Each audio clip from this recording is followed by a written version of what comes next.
So the contrast between Mark 11 and Mark 15, the people's response in Mark 11 and Mark 15, is an object lesson in the banality of sin, in the banality of rejecting God in the heart of every human person. We see this lived out in the people of Israel, in the Jewish people at that time, between this response, and I think this is very much, and probably Peter's preaching and Mark and several of the Gospels, this point just really comes out clearly of where you have the people on one hand in Mark chapter 11, where they're welcoming Jesus in, and welcoming him in a way that's very clearly pointing to seeing him as the one who should sit on David's throne, seeing him as the one who's going to bring back the people of Israel back into the land. And then in Mark 15, them being given the opportunity to be able to set Jesus free. Pilate gives them the opportunity to choose Jesus or Barabbas as murderer, and them saying, "No, crucify Jesus." So both in both cases, it's this calling out, and it's within, days here. There's not like a ton of time that has passed.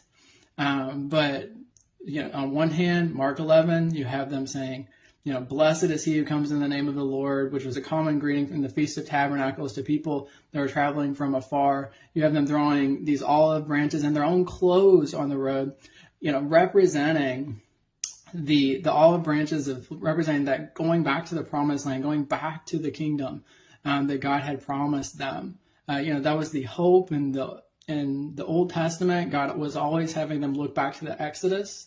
And then in Second Temple Judaism, sort of miraculously, these holy days acted as a way of looking for God's future redemption too. In the same way he had set them free in the Exodus from Egypt, looking forward to the day that God is going to set them free from the Gentile nations and let them go back into their land and have the kingdom of David once again. And so they're welcoming Jesus. They're saying, "Blessed is the coming kingdom of our father David," about Jesus. And they're throwing the clothes and the sacrificial act, and they're welcoming him, and they're joyous.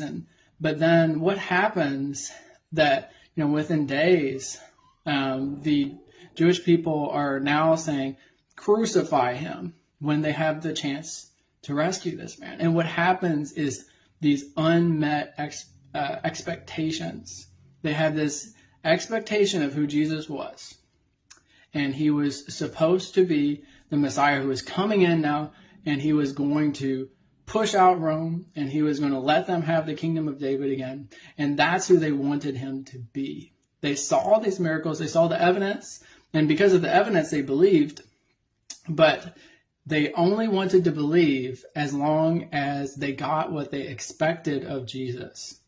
Once Jesus was not the person they expected, they turned on him right away, and it was a fierce, murderous anger. It wasn't, just unhappy with him. It was murderous. He said, "Crucify him." The people who said, "Welcome," welcome, what we're cheering for him, we're calling for his death.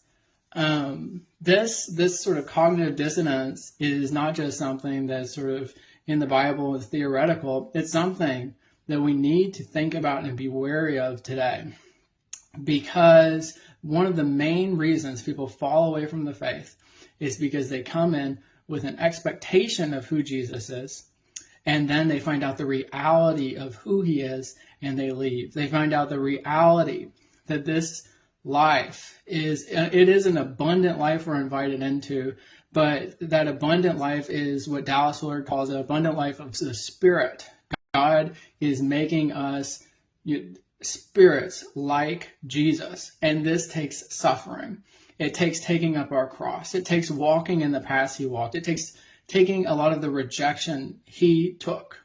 That's what it means to follow Jesus. But people who have this wrong expectation that Jesus is just going to bring the abundance, but they're not going to have to go through and drink the cup that Jesus drank.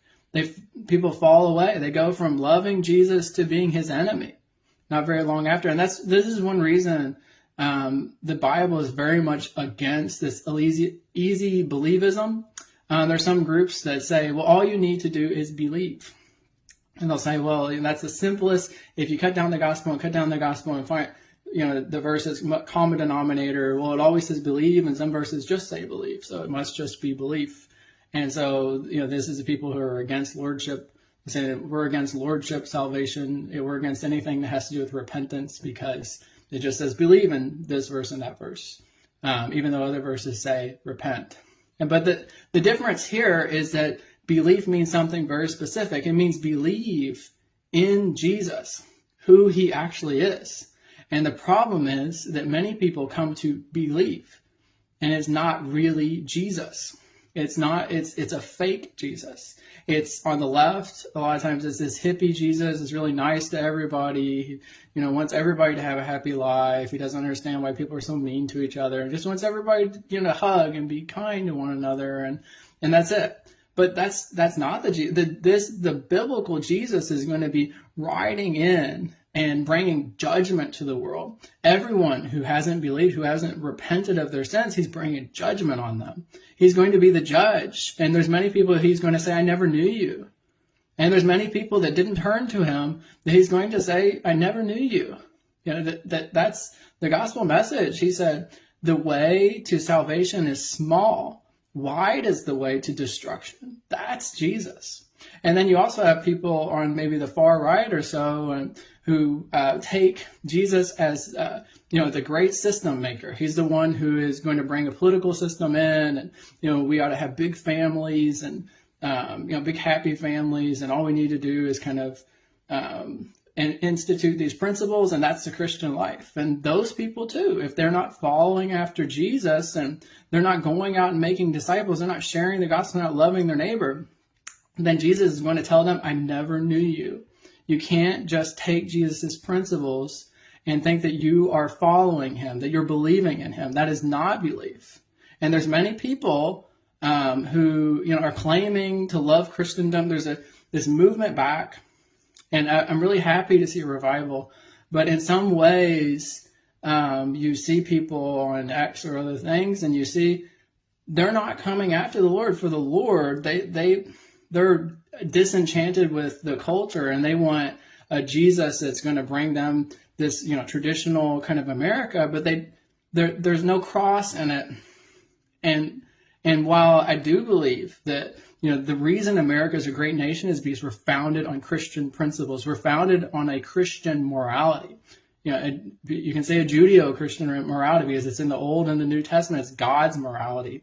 That is the foundational layer. That's where we get created equally, because we're created by someone, by God, by a good God who wants good things for us. And that's why we have rights. Those things are founded on the Judeo-Christian worldview.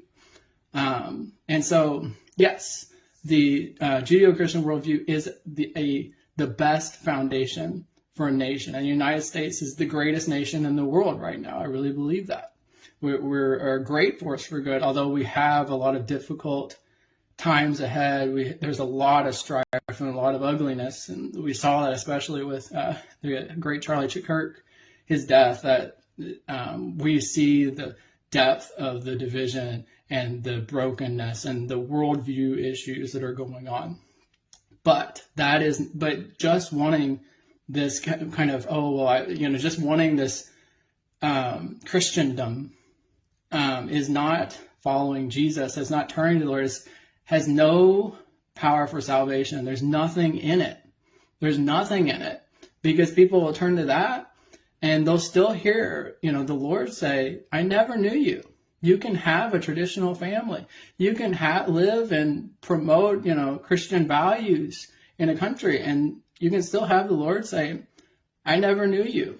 So the Lord he's not with this sort of super emotional view of the left that wants to let go of all principles. He's the judge, and he's coming to judge. But he's also there's this far right side that just wants Christendom. He's not with them either. He's the Lord. He's the Lord who stood in front of Joshua and who said, are you with us or with them? And he said neither. I am the chief of the Lord's army. So That's something that's something that we see in this tension in Mark 11 and Mark 15.